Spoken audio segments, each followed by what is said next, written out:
Fala galerinha, beleza? Professor Eduardo Leite na área e o primeiro vídeo de conteúdo do canal já vai começar, beleza? Pessoal, o meu intuito vai ser fazer um queridinhos do Enem. Eu vou estar tentando colocar as principais temáticas que vão estar na prova, né, do ano que vem, de janeiro, do Enem. Vou tentar lançar 2 vídeos por semana. Eu comecei a editar ontem agora que eu estou começando, então assim, vocês até me perdoam a qualidade da edição aí. Tentei fazer uma vinhetinha, uma paradinha. Não sei se vocês vão gostar. A primeira temática que eu escolhi, pessoal, é simplesmente o top 1, né? A temática que mais cai nos vestibulares e também do Enem, tá?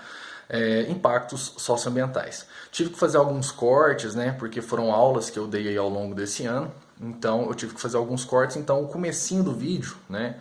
Eu meio que não falo um pouco do contexto dos impactos socioambientais, o porquê, né? Como a nossa sociedade do consumo, a cada ano que passa, né? Potencializa, maximiza os impactos, porque a produção industrial, né, a produção em geral, ela vem aumentando, o consumo de combustíveis fósseis vem aumentando, apesar da gente estar nessa onda verde, né, de utilizar outras fontes alternativas. Então, assim, um pouco desse contexto, o papel do marketing, da publicidade, né, na influência, hoje em dia, a questão do marketing direcionado a partir dos dados, né, dos usuários da internet, né, aquela questão de sempre vir uma propaganda específica para você no seu Instagram, no seu YouTube, né, com as coisas que está dentro da sua bolha, né, do seu cotidiano. Então, assim, essa introdução, infelizmente, eu não pude fazer, eu tive que cortar ela do vídeo, então eu vou começar diretamente pelos principais impactos. Então vamos falar de poluição atmosférica, destruição da camada de ozônio, efeito estufa, aquecimento global, poluição hídrica, vamos falar de alguns problemas relacionados ao lixo, desmatamento, perda de biodiversidade, etc, etc, etc. Beleza? O vídeo tá bem legal, espero que vocês gostem. Vou tentar lançar, como eu falei, 2 videozinhos por semana. Então o próximo, creio eu, que será sobre a matéria de comércio mundial, economia, globalização, industrialização, que também é bem cobrado no Enem. Fechou? Pessoal, espero que vocês gostem. Não deixem de compartilhar com os amiguinhos. Tem muita gente que está precisando nessa reta final de um empurrão, de uma força. Então manda lá o vídeo do Eduardinho e fala: não, cara, tem aquele professor ali de geografia, tem uma didática boa, ou não, né? Não sei. E vamos potencializar esse canal, tá? Se inscreve, comenta, fala: professor, fala de tal temática, né? Estou à disposição de vocês. Beleza? Espero que vocês gostem do vídeo. Se liga aí que tá brabo. Fui! Certo? Vamos tentar falar agora rapidamente, pessoal, dos principais impactos ambientais. Eu estou falando, a gente falou do contexto, do que ocorre, o porquê que ocorre esses impactos. Agora vamos falar efetivamente de cada um dos principais impactos ambientais globais.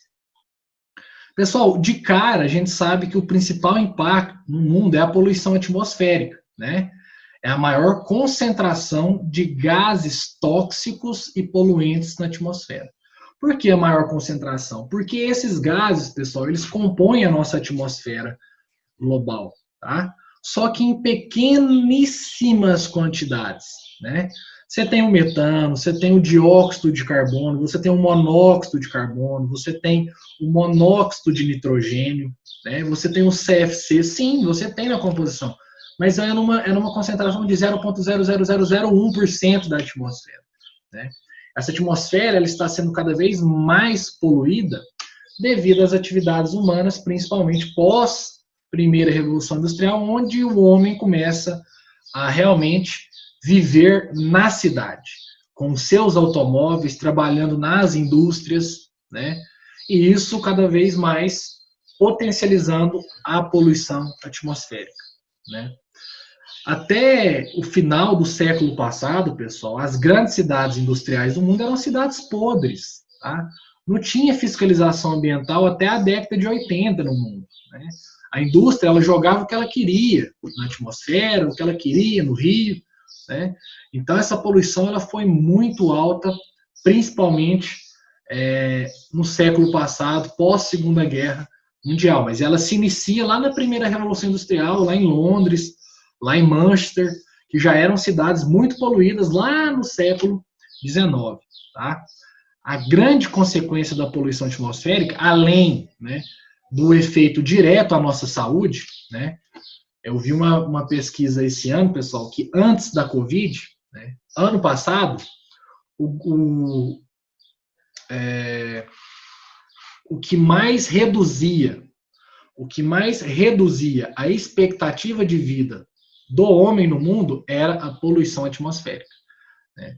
Porque com a poluição atmosférica tem uma série de problemas, uma série de comorbidades e doenças que são causadas. Esse ano, o que mais está reduzindo a expectativa de vida do homem no mundo é a Covid. Em segundo lugar, está a poluição atmosférica. À frente de bebida alcoólica, à frente de drogas, à frente de cigarros até. Tá? Você viver numa cidade totalmente poluída, você só de estar ali você tem a sua expectativa de vida reduzida em alguns anos. Tá? Os principais poluentes, né, dióxido e monóxido de carbono, né, combustão incompleta do petróleo e do carvão, dióxido de enxofre, emanações de centrais elétricas, né, óxido de nitrogênio, temos também o gás metano, né, pessoal? Liberado principalmente pela atividade pecuária, tá? O óxido de nitrogênio, né, queimadas, aviões, fornos, enfim, né?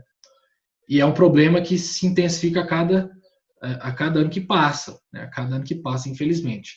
Outra coisa, pessoal, a gente tem os efeitos indiretos dessa poluição, né? Que aí já entra lá na destruição da camada de ozônio, né? Na intensificação do efeito estufa e no consequente aquecimento global, que vai gerar derretimento de geleiras, aumento do nível do mar, tempestades, furacões, etc, etc, etc, etc. Né? Olha aqui que curiosidade, tá, pessoal? Cubatão, né? Alguém sabe qual cidade é essa? Cubatão é uma cidade industrial, né, principalmente do ramo petroquímico, né? Então é cheio de indústrias químicas, indústrias do petróleo, de combustíveis, de derivados, de plástico, tá? Que está ali entre São Paulo e Santos. Tá? Já foi eleita a cidade mais poluída do mundo. Vocês botam fé, gente? Né? No final da década de 70, início dos anos 80, né? Emitia mais de 1.000 toneladas de gases tóxicos diariamente sem filtragem nenhuma. É o que eu estou falando. Antigamente não tinha filtro nas indústrias. Para tentar filtrar um pouco essa poluição. As 10 cidades mais poluídas do mundo. Tá? Porto Príncipe, Dhaka, Baku, Kolkata, Antananarivo, Cidade do México, Mumbai, Bagdá, Nova Delhi e Lagos, na Nigéria. Pessoal, aqui são as mais poluídas, tá? No Brasil é São Paulo e Brasília é a mais limpa, né? Brasília é o plano piloto, né? Vamos ser claros. Mas isso aqui, pessoal, essa poluição aqui dessas 10 cidades mais poluídas não é só atmosfera, tá? Eles levam em conta tudo, saneamento básico, lixo, né? Olha para vocês verem a diferença, pessoal, dessa imagem. Isso aqui é uma imagem de Nova Delhi, que é a 9ª cidade mais poluída do mundo, em abril de 2019. E essa é uma imagem de abril de 2020. Efeito quarentena, né, gente? Né? Alguns milhões de automóveis deixaram de rodar na cidade. Então, olha aqui a diferença da qualidade do ar. Alguns meses só sem poluição. No mundo, pessoal, a gente tem 100 empresas. Por que eu falo que o grande problema é lá nas empresas? Né? Olha aqui. As 100 empresas responsáveis por mais de 70% das emissões de CO2. O problema é o carro, né? O problema é nós. Também, né? O problema é os boi, a pecuária também, né? Mas, pessoal, eu tenho algumas empresas, principalmente, né, petroquímicas, do ramo do petróleo, do ramo químico, que emitem a maior parte do CO2 do mundo, né? Inclusive a Petrobras aqui no Brasil é uma delas, né? A maior parte delas estão localizadas na China, na Europa e nos Estados Unidos. Isso aqui é uma imagem do ano passado, concentração de monóxido de carbono, que é liberado nas queimadas, tá? E nas indústrias. O Brasil, no ano passado, bateu recordes de liberação de monóxido de carbono devido às queimadas da Amazônia. Tivemos queimadas aqui na África também. Aqui é a indústria, isso aqui é a indústria, isso aqui é a indústria, isso aqui também é a indústria. Olha a China, né? A China é a maior poluidora do mundo, pessoal. Outro impacto agora ambiental que é meio que derivado dessa poluição atmosférica. Para quem não sabe, a camada de ozônio é uma camada que está entre a troposfera, que é a camada mais próxima da superfície da atmosfera, e a estratosfera, tá? Aí depois tem a mesosfera, exosfera, tá? É uma camada composta pelo ozônio, né? 3 moléculas de oxigênio agrupadas, tá? E é uma camada, não é que é uma camada, a gente fala camada para vocês entenderem, mas é uma parte do ar da atmosfera que tem mais ozônio do que outras áreas. Tem outras partes da atmosfera que tem ozônio também. Mas é porque nessa área eu tenho uma concentração maior, né, de ozônio. Então a gente chama de camada para a gente ter essa ideia de onde está. Tá? É mais ou menos uma espessura de 15 quilômetros, 15 mil metros de ozônio. E essa camada tem uma importância muito grande, né, para a sobrevivência de todas as espécies na Terra. Por quê? Porque esta camada filtra 95% dos raios ultravioletas, né? O raio UV, UVA, UVB, né? UVC. Só o 95% da radiação UVB e UVC, que são os raios mais perigosos para nós, né, para qualquer espécie, ficam retidos nessa camada, né? Ele bate e volta, passa mais o raio UVA. A questão é que tá destruindo, tá sumindo o ozônio. Não, pessoal. Essa camada ela não está sumindo, ela não está desaparecendo. Em algumas partes dessa camada, a concentração de ozônio está diminuindo. Por isso que a gente fala buraco. Não é que tem um buraco ali. Tem uma área que está ficando que está tendo uma perda de ozônio, né? Tá tendo uma menor concentração. Por quê? Porque esses gases poluentes aqui, né, que a gente viu, né, quando eles entram em contato com as moléculas de ozônio, né, o O3, elas quebram, né, o ozônio quebra. O grande problema, pessoal, é que quando essa camada está sendo destruída por esses gases aqui, ó, né, entra mais radiação solar, né? Entra mais radiação solar e aí aquece mais a Terra, tá bom? Onde que é esse buraco, pessoal? Entre aspas, né? Esse buraco, ele fica ali na Antártica, tá? No hemisfério sul.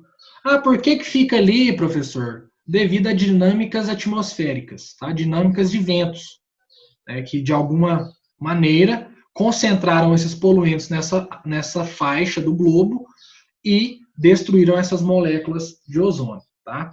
Então isso aqui, pessoal, não é questão de invenção da ciência, né, para a gente parar de produzir, não, pessoal. Isso aqui são milhares de cientistas, né, que estudam isso todos os dias, né, desde a década de 60, e eles estão identificando que essa área está ficando cada vez menos, está tendo uma menor quantidade de ozônio e está entrando mais energia, né?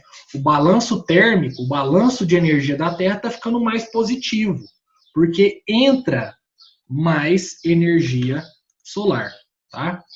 E olha aqui, 20 empresas que produzem 30% de toda a emissão de CO2, 33%, né? Quem são? As petrolíferas que eu falei, né?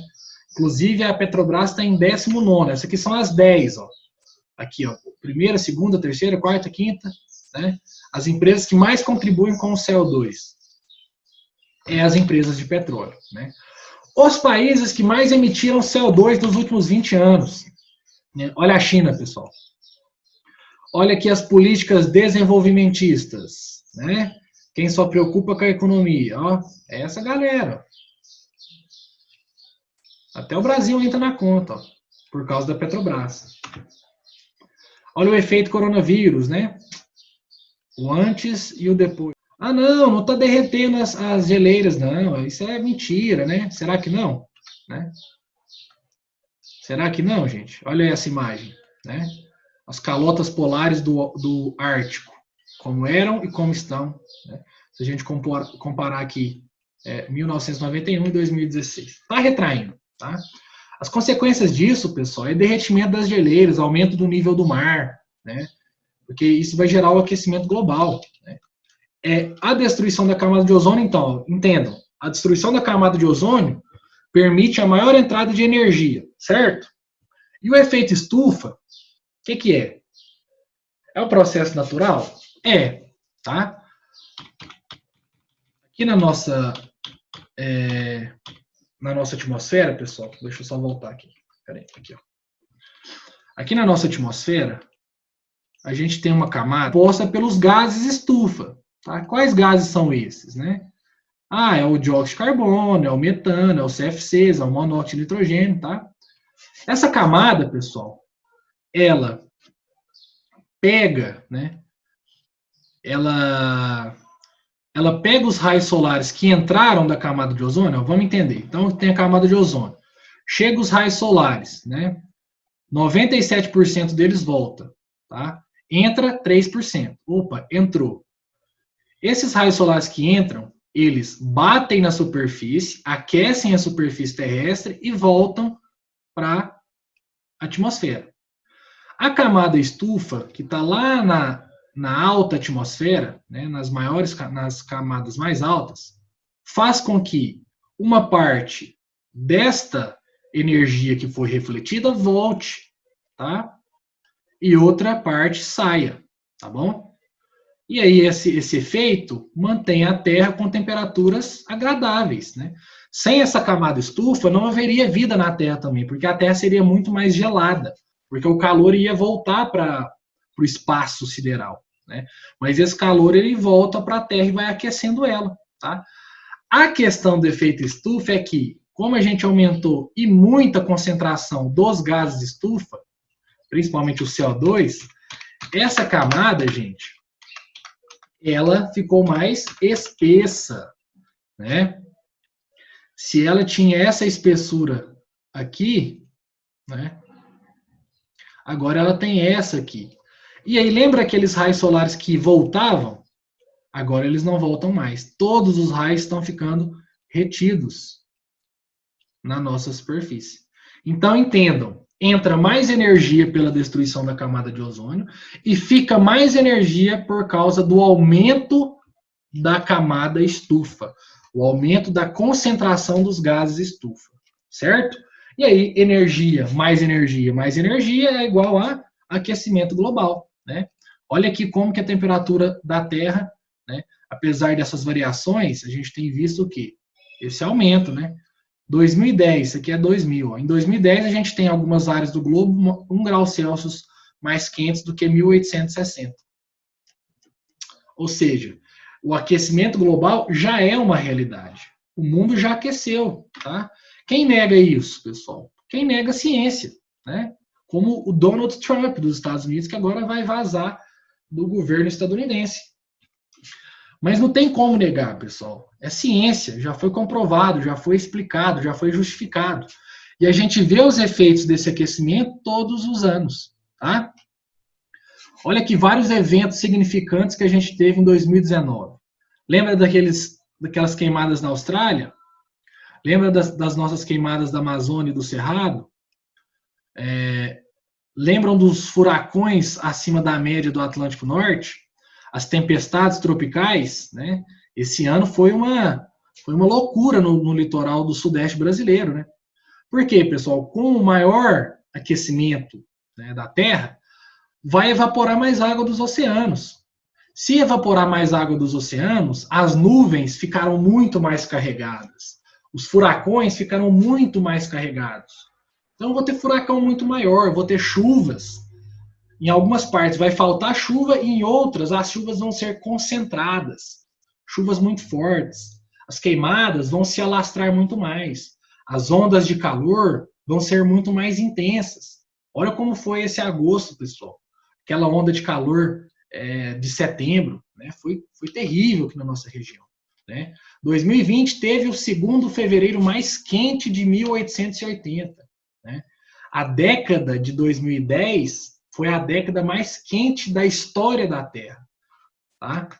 Então, isso é uma realidade. Desmatamento. Hoje, a gente pode dizer que o agronegócio é a principal causa para o desmatamento no mundo todo, não só no Brasil. Tá? Pesquisas já comprovaram que a abertura para pastagens na Amazônia é o principal motivo de desmatamento da região amazônica. Pasto, né, para pecuária. mas agricultura também. Quais outras atividades? Mineração, garimpo ilegal, gente. Tem muitas áreas da Amazônia que estão virando verdadeiras serras peladas, né? O povo está entrando, desmatando para explorar, para garimpar ilegalmente. Não é mineradora. São grupos de garimpeiros ilegais. Urbanização, expansão das cidades, né? A expansão das cidades vai comendo partes da mata nativa. O que mais? Mineração, já falei, né? Construção de hidrelétricas, grandes indústrias, grandes empreendimentos, tudo isso entra no desmatamento, tá, pessoal? E o Brasil, né? Ó, o Pantanal tem o maior número de incêndios, né? Essas queimadas é fruto do desmatamento, porque o cara vai lá, desmata, põe fogo, esse fogo pega, se alastra, né? O Brasil foi responsável por 1/3 da perda de florestas no mundo em 2019. Ou seja, pessoal, a cada 100 árvores derrubadas no mundo, mais ou menos 33 foram árvores do nosso país, né? Outros impactos, chuva ácida, pessoal, aquele impacto, aquele fenômeno formado em grandes cidades industriais, né? A nuvem que se forma, a nuvem que condensa em cima da cidade, se condensa junto com gases tóxicos, né? Principalmente ali o SO2, NO2, CO2, tá? E aí essa chuva, ela vai sofrendo com a acidificação. Ela fica uma chuva tóxica pela presença desses poluentes, causando aí impactos na vegetação, né? Em algumas cidades, em algumas florestas perto de grandes indústrias, perdem todas as suas folhas, né? E perdas de patrimônios históricos também, né? Esculturas em cidades, elas vão sendo deformadas. Essa escultura aqui é uma escultura lá de Manchester, né? Que foi totalmente deformada desde a primeira Revolução Industrial. Inversão térmica, outro problema ambiental de cidades, né? De cidades. Inversão térmica é quando você tem, geralmente, é mais problemático numa grande cidade, que tem muitas indústrias, né? E aí, o que ocorre? Você tem aqui a concentração dos poluentes, e é o seguinte, geralmente ocorre em períodos mais frios do ano, né? E aí você tem uma troca do ar, você tem o ar frio indo para baixo, e o ar quente subindo, né? O ar frio ele é mais pesado, ele é mais denso do que o ar quente. Quando ele desce, quando ele faz essa troca, né, essa inversão, ele vai prender os poluentes da cidade, da própria cidade, próximo à superfície, né? E aí deixa aquela camada de neblina, aquela coisa esquisita, né? Isso ocorre muito nos meses de inverno, porque tem a chegada de massas frias e elas vão chegando e trocando com as massas quentes, causando então a inversão térmica. Ah, professor, tem inversão térmica no Monte Carmelo? Tem, viu, gente? Tá? Se você perceber em alguns dias, você vê que tem uma camadazinha mais escura próxima às casas e os prédios, né? Se você olhar assim para o horizonte da cidade. Isso é inversão térmica, mas o grande problema é em grandes cidades, né? Ilha de calor, pessoal. Temperaturas elevadas no centro da cidade. Olha aqui, se a gente comparar esse gráficozinho aqui, ó. Na zona rural, zonas residenciais, olha a temperatura, como ela vai variando, né? Ou seja, a temperatura é muito mais alta no centro da cidade. Por quê? Porque no centro da cidade eu tenho estruturas com o albedo. O que é o albedo? Grau de refletividade. No centro da cidade, o albedo das estruturas é muito pequeno, albedo baixo, ou seja, não reflete a energia fica ali, né? Quais estruturas ou quais superfícies são essas? Prédios feitos de concreto, né? Avenidas feitas de asfalto, né? Cimento, todos esses materiais, essas superfícies, têm um albedo muito pequeno e aí concentra a energia e aí dá aquele calorão, né? Em Uberlândia você consegue identificar muito isso. O centro da cidade é muito mais quente do que os bairros mais afastados. Como resolver? Coloca árvore, gente. Arboriza a cidade, cria parques, praças, né? Olha aqui, asfalto sem árvore, 67 graus Celsius. Na sombra da árvore, 39. Grama, no sol, 42. Sombreado, 31 graus Celsius. O conforto térmico que uma árvore traz é muito grande. Outros impactos, pessoal, poluição hídrica, né? Que a poluição, né, é a inserção de poluição nos cursos d'água, rios, lagos, córregos e oceano, né? Olha para vocês verem. Essa poluição pode ser industrial, resíduos domésticos, né? Essa poluição pode ser por agrotóxicos, pode ser por rejeitos de barragens de mineradoras, né? Como foi lá no Rio Doce, no desastre de Mariana. Essa poluição pode ser poluição de plástico e lixo nos oceanos, né? Olha aqui, iceberg em São Paulo? Não, né? Iceberg de espuma, pessoal. Isso aqui é espuma, porque o rio estava muito contaminado com sabão, detergente. E essa contaminação gera a eutrofização, que é a maior concentração de nitrogênio e fósforo na água, que causa e gera a proliferação de microalgas, tá? E essas microalgas roubam o oxigênio e matam toda a vida que estava ali, os peixes, né? Isso aqui é a eutrofização. Olha aqui, quase metade do Brasil não tem acesso à rede de esgoto, ou seja, todos os resíduos domésticos da cidade vai para o rio e não tem nenhum tratamento. Impactos das hidrelétricas, problemas do lixo, né, pessoal? O Brasil gera mais ou menos 240 mil toneladas de lixo por dia. E grande parte, 50% do lixo ainda, é destinado a lixões, né? Qual que é a maneira mais correta? Usina de compostagem ou aterro sanitário, que temos aqui em Monte Carmelo, né? O aterro sanitário é a melhor maneira de você destinar o seu lixo. Você vai fazer o buraco, vai canalizar e colocar uma captação com uma manta de PVC e argila, que vai pegar o chorume para ser tratado na estação de tratamento de esgoto, e você vai queimar o gás metano, né, que também é liberado pelo lixo. Depois você vai tampar isso aqui. Essa é a melhor maneira de você controlar o lixo. O aterro controlado, você só amontou o lixo, depois você planta terra, você planta grama aqui em cima e canaliza o gás metano, mas você não trata o chorume que invade o lençol freático. As 10 empresas que mais produzem plástico, né, pessoal? O plástico é o mal do século, né? Tudo tem plástico, e esse plástico está causando uma contaminação gigantesca. Temos o problema do lixo eletrônico também, né, causado pela obsolescência programada. Hoje os produtos são feitos para durar pouco, vida útil baixa, para a gente consumir o novo, né, a nova geração, e aí o antigo vai ficando, né, vai ficando para trás, né? E aí hoje a gente tem verdadeiros cemitérios de celulares, cemitérios de geladeira, de televisores, né, de computadores. E grande parte desse lixo eletrônico é destinado para países africanos. É mais barato o país mandar para a África, para alguns países, e aí pessoas vão coletar isso, do que você realmente tratar esse lixo, né? Destinar, reciclar.